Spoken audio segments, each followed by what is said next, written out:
आपल्यासोबत बोलण्यासाठी नीलमताई आहेत. आपण त्यांच्याशी बोलणार. ताई, आपल्याला विधान परिषदेची उमेदवारी जाहीर झाली आहे. काय तुमची पहिली प्रतिक्रिया? अत्यंत मी माननीय एकनाथजी शिंदे आणि पक्षाची ऋणी आहे की त्यांनी माझ्यावरती जबाबदारी टाकलेली आहे. पुढच्या काळामध्ये जास्तीत जास्त सरकारने घेतलेले धोरणात्मक निर्णय, विशेषतः माननीय पंतप्रधान नरेंद्र मोदी साहेब आणि राज्यामध्ये शिंदे साहेब, फडणवीस साहेब यांनी घेतलेले जे महत्त्वाचे निर्णय आहेत त्याच्या अंमलबजावणी करण्यासाठी एक आमदार म्हणून माझं काम असणार आहे.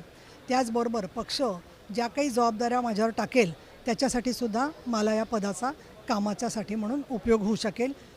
जी जबाबदारी किंवा ज्या प्रकारचा विश्वास आणि ज्या प्रकारचा शब्द पाळणं हिंदू हृदय सम्राट शिवसेना प्रमुख बाळासाहेब करत होते, धर्मवीर आनंदजी दिघे करत होते, त्याच प्रकारे माननीय एकनाथजी शिंदे साहेबांनी जो हा त्यांचा शब्द पुढचा जो आहे तो खरा करून दाखवलेला आहे, त्याबद्दल मी त्यांची मनपूर्वक आभारी आहे. त्यांना मी मनापासून शुभेच्छा देते.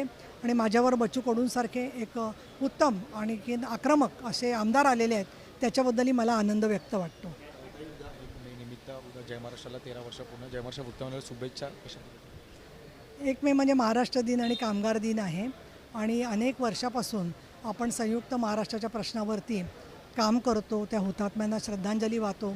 त्यांचे अनेक कुटुंब पण आहेत महाराष्ट्रामध्ये आणि विधान परिषदेमध्ये अनेक वेळेला विधानसभेमध्ये संयुक्त महाराष्ट्रासाठी ठराव झालेले आहेत. अनेक वेळेला मराठीवरून आपण अभिमानाचा जो प्रश्न आहे तो केवळ अस्मितेचा नाही तर विकासाचा मुद्दा म्हणून घेतलेला आहे. तर मी जय महाराष्ट्र तुमचं नावच आहे, तर जय महाराष्ट्राला मात्र जय महाराष्ट्र न करता महाराष्ट्राचा हा प्रागतिक परंपरा पुढे चालू राहावी अशा प्रकारची मी तुमच्या टीमला मनापासून शुभेच्छा देते.